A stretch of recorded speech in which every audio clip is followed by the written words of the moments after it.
Hi, North Central District family. I'm Mark Thomas. I'm the Associate Superintendent for Church Revitalization. These are certainly some interesting days that we find ourselves in. And I want you to know that we've been praying for you and we've been trying to communicate with you the best we can in a variety of different platforms.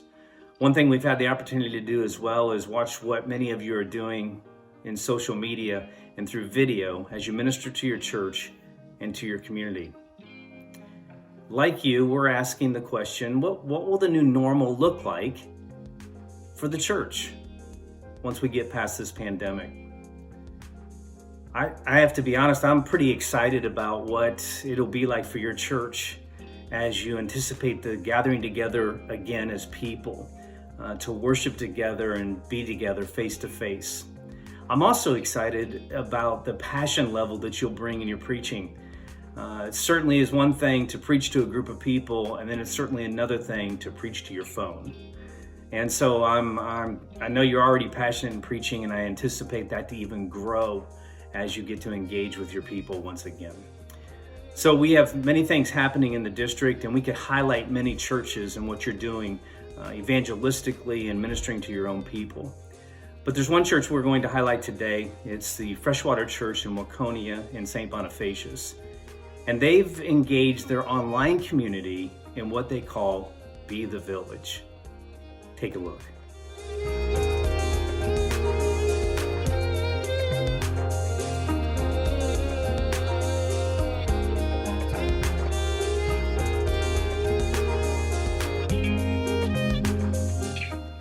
All right, guys. Well, welcome back to the Three Churches podcast. Today we're doing a special bonus episode with the Freshwater Church in St. Bonnie and Waconia. We got Pastor John Braylon, Pastor Zach Freitas. I think that's how you say your last name. I think it was pretty close. It's all good. Okay, good enough. And they've started doing this thing called Villages using some Facebook groups. So we thought might be a really helpful tool for you all. Most of you are using Facebook anyways.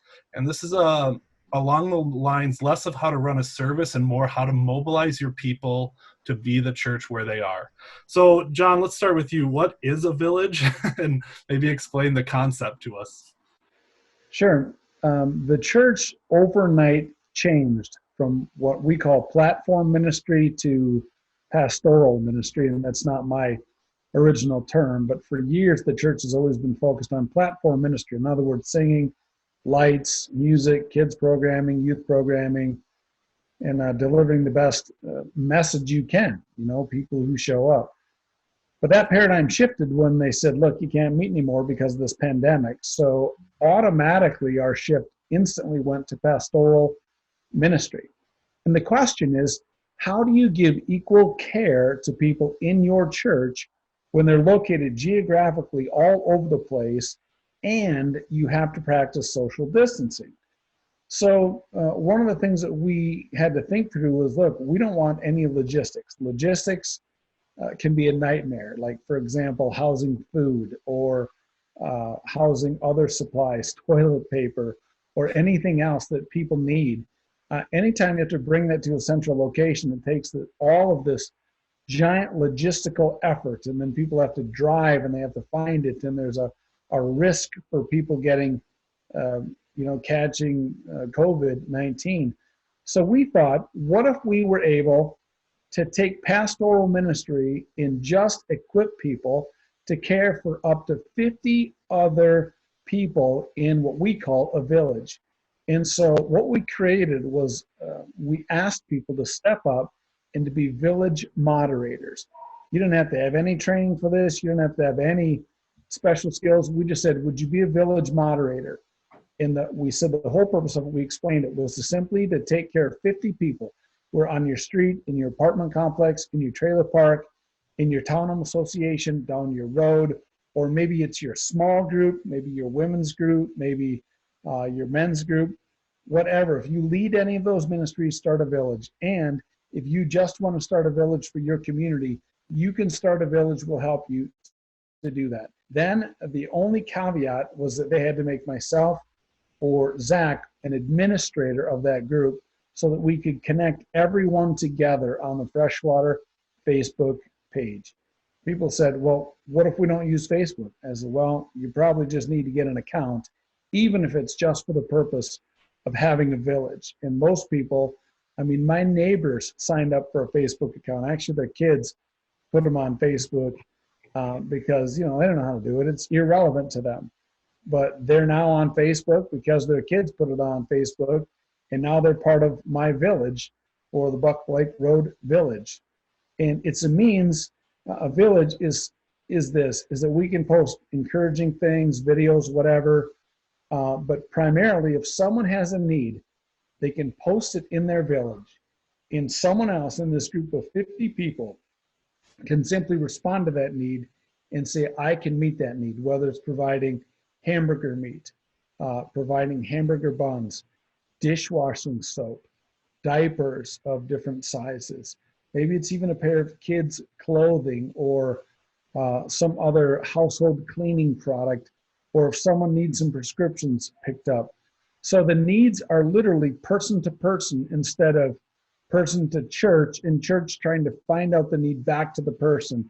It literally makes groups of 50 people accountable to each other to meet one another's needs, and it has been incredibly effective.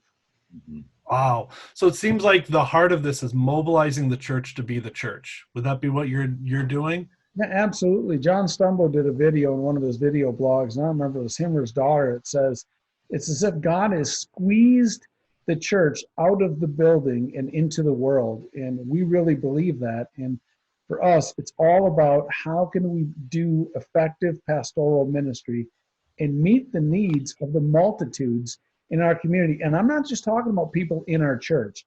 It's not just about our church.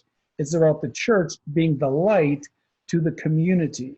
And you're the light to the community when you show up in a relevant way to meet the needs of other people. For a long time, the church has been perceived as irrelevant to people's daily lives. These villages make the church absolutely relevant to people's lives. And we've had over 1,000, some 1,400 people or whatever join these villages literally in less than a week because they saw them as relevant, and we are seeing needs being met. Wow, that's awesome, Pastor John. That is so cool. Zach, how are you doing this? Give us some of the nuts and bolts of how you guys set this up, and in a way that's reproducible for maybe some of our other churches. Yep, absolutely. So we are using the groups module of Facebook. And so if you're familiar with Facebook, you've seen Facebook pages, and then you've seen stuff called a Facebook group. Hopefully you have a page already for your church. If you don't, you should make one. But relatively new in the past couple of years, Facebook released this feature where you can take a Facebook group and link it to your page, or you can start a group as your page. And so it used to be kind of a separate thing. Like sometimes you'd have a page over here, sometimes you do a group for your softball league or whatever. We had different things, but this feature that Facebook rolled out allowed them to link. And so that's what we're using. So we're having people create their own Facebook groups. Just you click create on Facebook and you make a group. It's pretty straightforward. We have a video on our homepage and our website that we explain, so screenshots of how to do this. But we have people make their own groups, and then they add Pastor John or myself to the group and make us an admin of it. And then because we are admins of our church page, we can go on our page and we just go to groups, link, and it shows up and we link it. And so what that does is when someone now goes to our Facebook page, and you can do this, you go to Freshwater Facebook page, there's one of the options on the side is groups, and you click that and it has the 30-something villages we have now. And so people can browse those, they can find one where they're at and join that village. And then we're able to post in those villages as our church. So we can share our live stream on Sundays in there. And actually what we've done is really what it's done is create a really cool network. So we have all of these moderators, the people have started their own villages that we then have in a group. So we share resources between us. So like, hey, we have, like we had someone that had 100 pounds of mashed potatoes that their work had given them. Okay, what do you do with 100 pounds of mashed potatoes? 100 pounds. And then like 50 pounds of diced potatoes. Like it was just crazy. Like a body's worth, right? Like it's fun. So like, what are we gonna do with this? So we share that with the moderators, and then it's a network. So they distribute that in all of their villages. And so then we have people just contact him directly, right? And so what we've done is we had those moderators, we tell them like, hey, share the live stream in there on Sundays. and other stuff that we're doing as a church. And so the outreach from this has just been phenomenal.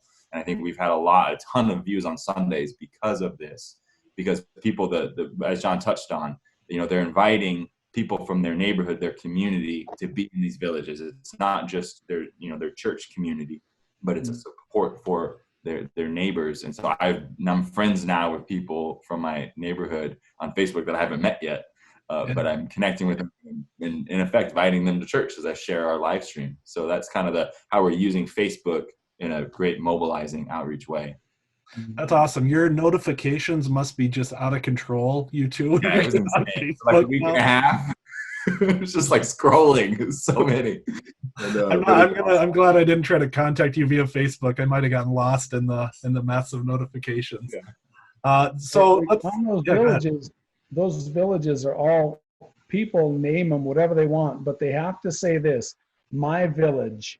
That's how everyone starts. My village, and then like my village is Buck Lake Road. We have my village, Watertown East. My village, Watertown West. My village, the Ponds. So people are naming them after neighborhoods, work groups, friendship circles.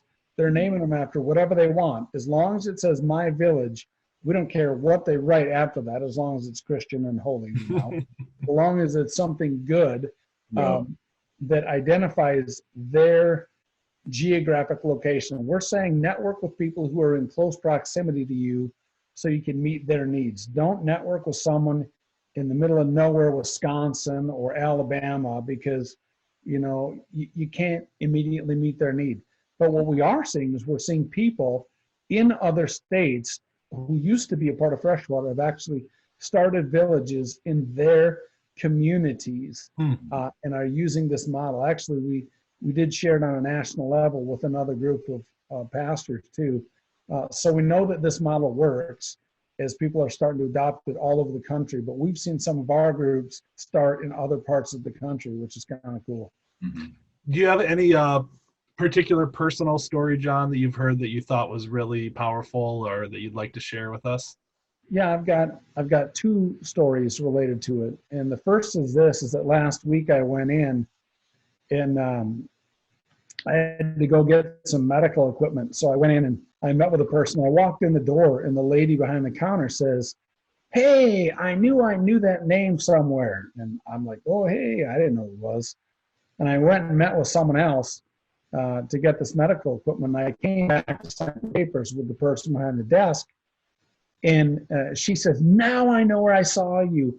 I saw your church service on Sunday." She goes, "I'm in one of these villages and someone shared that in a watch party and I joined on Sunday and I watched it. It was awesome. Thanks for posting that."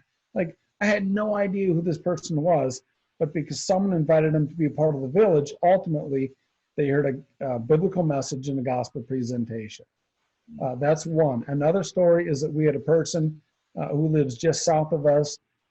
Someone in their group, they basically adopted this person because they don't use social media. So anyone who doesn't use social media, we just say, go talk to your neighbor or call them on the phone and check in with them. And if they need something, you can post it in your group. Well, this woman needed some groceries for her kids. She doesn't have any money, doesn't have a job, is afraid to go out. And the need was posted in the village. "Hey, there's this woman who needs groceries. She has 2 small children. Would someone be willing to go and to buy this woman a bag of groceries and deliver it to her house?" And within minutes, there was probably 6 or 7 people that said, "I would be happy to send me a private message." And so instantly that need was met by people who said, "We want to help and we could do it in a practical way." And for us, all we do is sit back and say, this is the body of Christ. Like, it doesn't have to go through a pastor or a teacher or a board. It's person to person, people being the hands and the feet of Christ. And that's what makes it so effective. Are you going to just keep these going forever now that you've got them started? Or is this like a temporary thing? I know that's maybe a curveball question, but. No, that's a great question. And I would say that this is the best solution for now. Mm-hmm. Yeah, that's great. And the things we learn now hopefully will help us be a better church moving forward. And so Yeah, this Right. is awesome. Yeah. Cool. I think there's definitely The church has changed dramatically. Yeah. out of it. Mhm. Zach, couple of last questions. How does a church start something like this, and what resources can you point them to? I know you listed a few there, but Absolutely. Yeah. So first of all, we have a Word doc that we'll share with this that we've generalized all of the steps that we put and how to do this. We provided a group description for everyone, so it's consistent.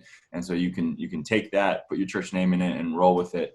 But the simplest way to start it is to get some of your ministry leaders or some of your staff, your elders, and have them start a village where they're at. And that's what we did with a handful of our staff, just to kick it off and get it going. And then tons of other people will jump on as a way, because what this does is it taps into everyone's desire to want to do something right now, right? Mm-hmm. Like that's why so many people are making face masks and trying to do this stuff at home to help with this crisis. And this gives a local opportunity. So just kick it off with a few people and put it out there, and you'll see other people jump on and start their own villages. Right. And this is not a freshwater event at all. I mean, we might have started it, but any church, because the language that Zach is going to give, Pastor Zach, is that you just put your church name in it, and it is your plan, your everything. So everything is tied to your church. You don't even have to call them My Villages. You could call them whatever town you live in, Village, or whatever your church name is, Village. You can do whatever you want, but it simply is a means of connecting people together. And the side benefit of this is it does drive your attendance up on the weekend. And many pastors I've talked to might have only had 50 or 75 or 100 people in weekly attendance, but now online, their videos are not, they would admit, they're not stellar at all, but they've seen their attendance going up double, triple, quadruple, because people are tuning in. They want to see a familiar face during a time of crises. So it's an amazing platform, and it's a way for people to share about the church and to share the church service through their villages. yeah, this is great. Guys, seriously, this is such a great idea. It's such a great way that you're mobilizing your people to be the church. Your communities are blessed because of what you're doing. And I think we're all blessed because of what you're doing and the info you're sharing. So thanks for taking time out of your day to record this and get it out to our pastors. Yeah, no problem. Thanks for your efforts, Cal. Appreciate that. Yep. All right, we'll talk soon. All right, bye. Thanks for tuning in to our bonus episode this week of the Three Churches videocast with Pastor John and Pastor Zach from Freshwater Church in St. Bonnie and Waconia. Really great conversation. Felt like they really are getting at the heart of mobilizing their people to be the church during this COVID pandemic. So watch for episode 3 this week. We're going to be talking about Easter with our 3 churches and how they're dealing with Holy Week. That should either come out Wednesday or Thursday. Hope you stay well, and we'll see you then.